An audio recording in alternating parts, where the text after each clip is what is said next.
Okay. Archie, why don't you give us your name, rank, and serial number, so to speak. Just describe your early years. Well, my name is Emerson Archiquette, and I was born in Oneida, Wisconsin, and lived in Oneida all my life. The only time I left Oneida was for the service, and that was in World War II. Outside of that, coming back from the service, well, then we worked and found a couple of jobs that were suitable for my education. But we did end up as a custodian for the last 40 years, so I consider that a milestone. Let's move back to the, give us a little history about your parents as you remember your name of your mother and dad, and where you knew they came from. Well, if you'd go back to beyond mother and dad, I guess we're the immigrants from New York, but my dad was Willard Archiquette, and he lived here all his life. He was a World War I veteran, and my mother was, she lived here in Oneida all her life, and she was a seamstress and did odd homework for the people around the surrounding cities, or I should say Green Bay. And that was about the extent of her. What was your mother's name? Cynthia. Cynthia Archiquette, but her maiden name was Swamp. Cynthia Swamp Archiquette. And outside of that, I can't think of anything. Where was their homestead? And that would be the homestead. The old homestead, I guess, would be Seymour. My dad, Willard Archiquette, his dad lived out there on a allotted land, I guess. I'm not too sure. Do you remember what your grandfather's name was? No, I don't. Oh, your grandmother? No. Did you have any, was there any others in your family besides yourself? I have 3 stepbrothers and 1 sister. And the brothers are Frank Bear and Ray Bear and Leonard Bear. Then my full sister would be Irene Archiquette. When you say the homestead was out towards Seymour now, is the location, are the homes still there, or is it? Not to my knowledge, no. Can you describe what it was like at the homestead from your remembrance of it? No. I remember when we were renting out, we had rented several places in my younger years, and one was out towards Vans Valley, and the other one was around Oneida here. We eventually ended up with our little log house, which we bought from Jones Hill, and which was my livelihood until we tore it down, and then I moved to Green Bay. So. Where did you remember going to school? Well, I went to our local schools here, and we had 3, so that would be the Lutheran school, and the Catholic school, and the Episcopal mission school.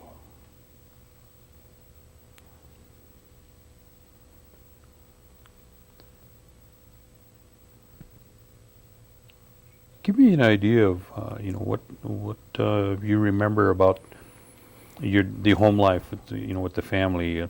Let's say a typical Sunday. Well, in our family life, a typical Sunday was that we don't play cards.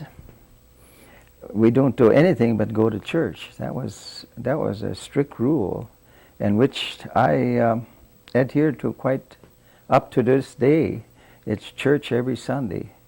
And but years ago, our first thing was to get up in the morning. Sometimes we had to walk to church at 5 or 6 miles, winter or summer or the 4 seasons. We made it to church on Sunday, and there was no excuses.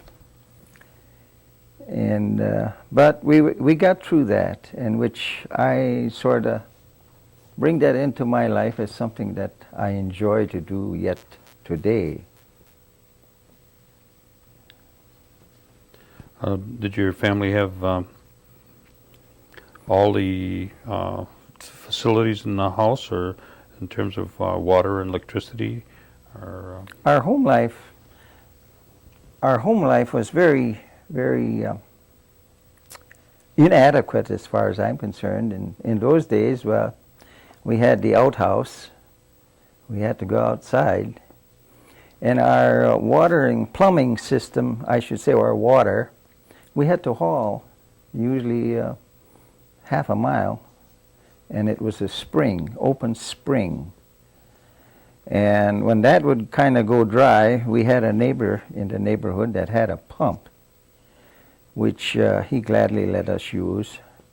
But to remember back that far and to say we had to haul the water just to wash our face or do our eating was quite a chore. your means of transportation was the majority of the time you had to walk then? Yes, our means of transportation was walking, and to go to Green Bay from Oneida, that was a walking deal. It was required 12 miles, that's each way. So we'd leave early in the morning and do whatever we wanted in town and then walk back home. At that time, there was no such thing as a lot of transportation. Very sparse. When you went to the city, why would you go to Green Bay? What would you do there? That was just to follow my dad and mother, and there was an I don't know if that's history or not, but there's a little distinction that people couldn't make at one time years ago was where you can go. So our main part was for us young kids, was the store, 5 and dime store at that time. But as far as my dad, if he wanted to have a beer, that was impossible unless you came in the back door.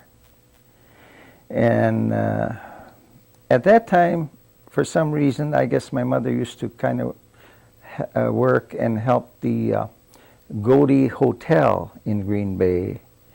And so when we'd go to town, he'd allow us to come in the back door and get into the restaurant, and then eventually my dad would get his glass of beer, as I guess that's what he went to town for, or we went down to watch him for. I don't know. Did your dad ever explain to you why you had to go into the back door to get his beer? Was there some restrictions? Yes, the restrictions was very put out by the federal government. The Menominee tribe lives on a reservation out here, and they were under the federal government, and which the federal government did not allow them to go into taverns to be served. And yet we lived on a reservation, but we paid our taxes. We had a piece of land that we had to pay taxes on, so we were not restricted. But the white tavern keeper could not distinguish our high cheekbones. That doesn't tell you, it just tells you you're an Indian if you got high cheekbones. But it doesn't tell you what tribe you're with. The federal government puts down the law for all tribes, and there's a distinction, quite a distinction, in the Oneida tribe and the Menominee tribe. Do you know what education background your mother or your father had? The education was very poor in our family. We had no, we called it grammar school, and I guess that's 8th grade or less. All right, what about the Oneida language? Was that spoken at home? The Oneida language was split. My dad spoke the Oneida language, and my mother used English. And we eventually picked up the Indian part of it, living in a, I guess you'd call it a duplex today, or something, a 2-family apartment. And the family below us were Indians also, but they spoke only Indian. And we had the upstairs apartment, and my mother always spoke English to us, so we were English-speaking people. But to play with the kids, it didn't take long, and we actually got along good, and they learned our language, and we learned their language. But we're still all Oneida Indians. Was there any stories that they would tell in the Oneida language that you can remember? None at all. I can't remember stories. Were there any that they would tell you in English, that maybe you'd be sitting together in the evening or something to tell special stories or do any crafts or anything that you'd all work on together or separately? Not really. We did, in crafts, we did a little beadwork years ago, and that didn't take very good. And so we didn't really go to the Indian heritage, so to speak. We always kind of lived as the white man's way of life. And well, I'm sure you had plenty of corn soup and oh yes, cornbread. Anytime we go to a powwow or where they have Indian food, I certainly devour it. It's good. It's healthy. What kind of chores do you remember having to do around the house? Chores were very limited. I don't know how you'd call it, but in our language years ago, we call it the sweel pail, which nobody wants to use today as a word, because that's called, today's word for that is called garbage pail. But in our language at that time it was called the sweel pail, in which we had to empty it as it was filling up. That was put in the house with no place in particular, just in the kitchen is where you put your stuff, and then when you see that it's filling up, you take it out so you don't get swamped with it. You said that with the other family, you spoke the Oneida language when you were with them playing. Do you remember any of the games that you might have played? I think at that time our popular one was kick the can, and the other was ante over. That was throwing a ball over the building, and if you got stuck in halfway, I don't recall now because it's been quite a few years what the word was when your ball didn't go over the roof. And then for some reason, I think you chased somebody around the building. I'm not too sure about it because it's been a long time. But those are about the two popular games, or duck and a rock, but that's kind of dangerous. But we did play that too, where you put a rock out there and you hide, and if you see somebody, I guess, and then you race for the rock and try and hit that rock, and then you're saved, I guess. And like I say, it's a long time ago. We spoke about what a Sunday would be like at your house, but what about maybe special occasions? As an example, was there anything special that you remember about Christmas, or maybe Hoyan, or 4th of July, or Easter? Do you remember anything about those days? Those days, they were special and they were not special. because in our time as young kids, my folks did not have money to go and spend. So we never knew in advance, or we never thought we'd get anything. And as a rule at that time, what we got was one toy, or at the most, and maybe something that was handmade, and then maybe a bag of candy. But that was the most we could expect in our younger days. But on Christmas, everybody was expected to go to church. Oh yes, that's a must. What about New Year's? Did you celebrate what they call Huyan? Huyan was another special day because in our younger days, 50 or 60 years ago, I guess, it was more fun at that time.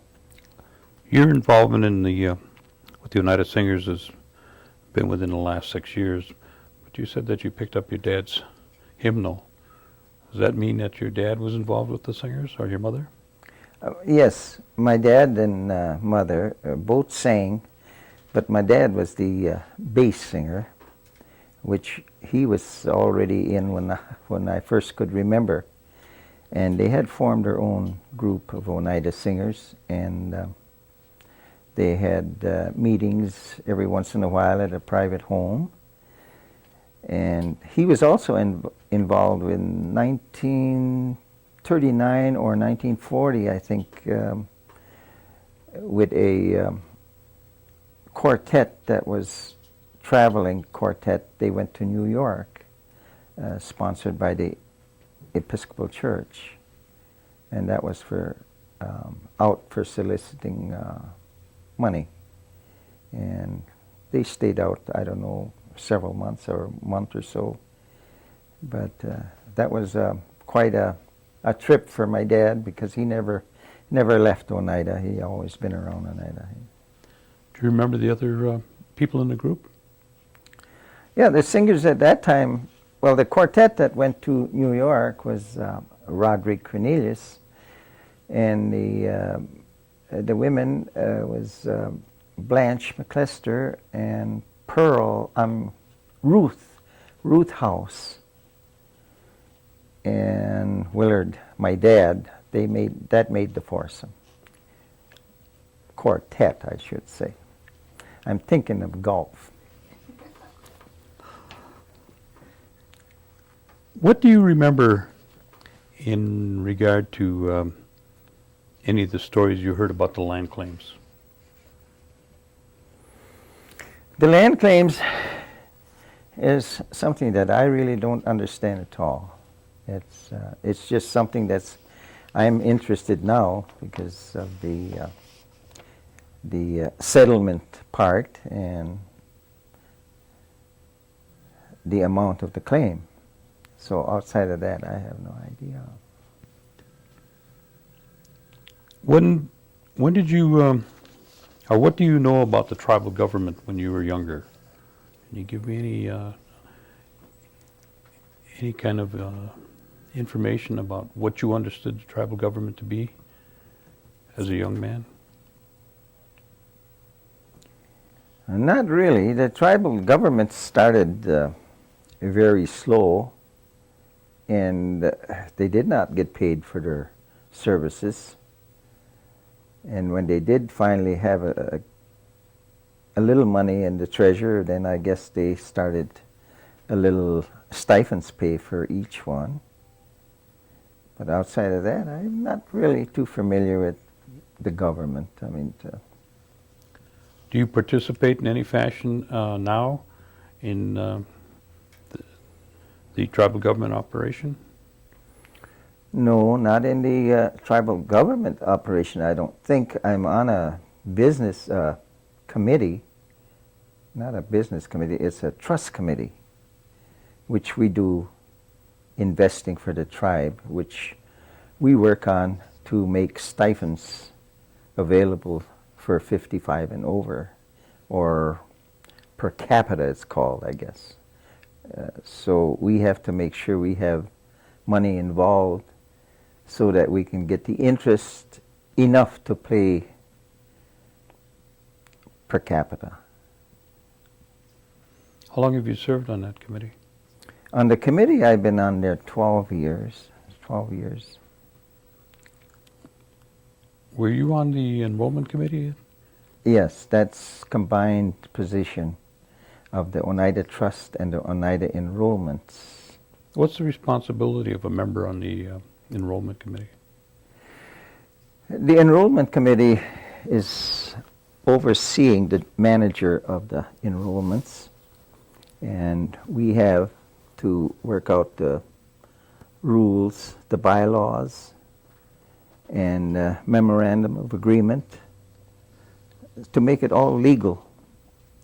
We make up the rules. There's 9 people on the committee, so we meet once a month, and it's just one big meeting.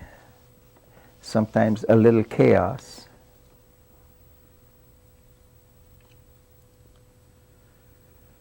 During the course of your lifetime, what would you feel are some of the most significant events or experiences that you've witnessed that stand out to you?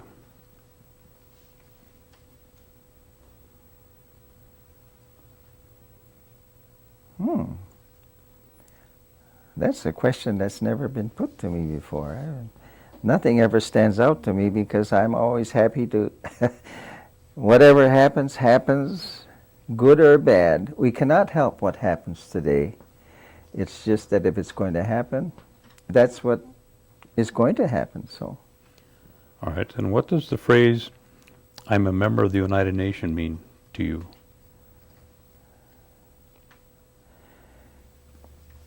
I guess the phrase doesn't mean much because I'm a tribal member, and the Oneida Nation has not really came into being until it's been coming up more today than years ago. Years ago, there was no such thing as Oneida Nation. There was the Oneida Indians, and that was it. Oneida, Wisconsin Indians. We migrated from New York, and we settled out here, and we called ourselves Oneida, Wisconsin Indians. So that's what we've gone by up until, I guess, the last 5 years. Now we have the Oneida Nation coming in. So I don't see where it means much difference than what I've gone through in the earlier years.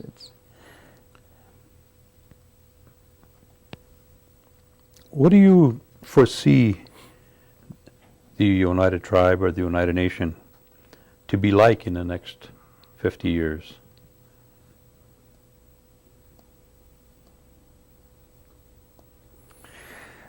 In the next 50 years, I've never gone down that far. I am a person that looks at day-to-day living, and I can't foresee how they would forecast something 50 years from now. It's just beyond my reach. Then if you had an opportunity to talk to some future generations, maybe just the younger people, what kind of advice would you give them that you'd try to help them with in the future? Well, I do preach a little bit on behavior. There's one thing that the younger generation seems to be losing is the behavior part of life, in which we must go back to the old standards of listening to your parents, and of course it's the parents that have to say what should be done. But then I'm another one that adheres to strict bringing up, and I think that if the parents were strict enough today, we wouldn't have all this trouble. But I say to the younger generation is, think, and think again before you do what you know is wrong. And you, as a younger generation, know when you are wrong. And when I say the word stubborn, I always say it plainly. Don't be stubborn and say to to yourself, I know better than they do. Our best part in life is to live it, and live it to the extent that you enjoy it. A person or the younger generation cannot enjoy life in prison.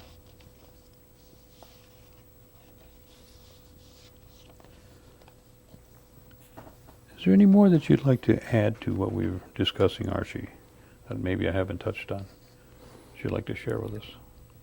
Now the thing, I'm usually out of words all the time, and I find that it's better to be asked.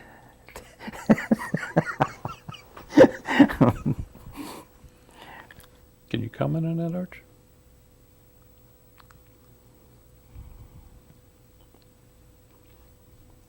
What do you feel has been some of the changes, since the time that you used to walk the roads to maybe now? Yeah.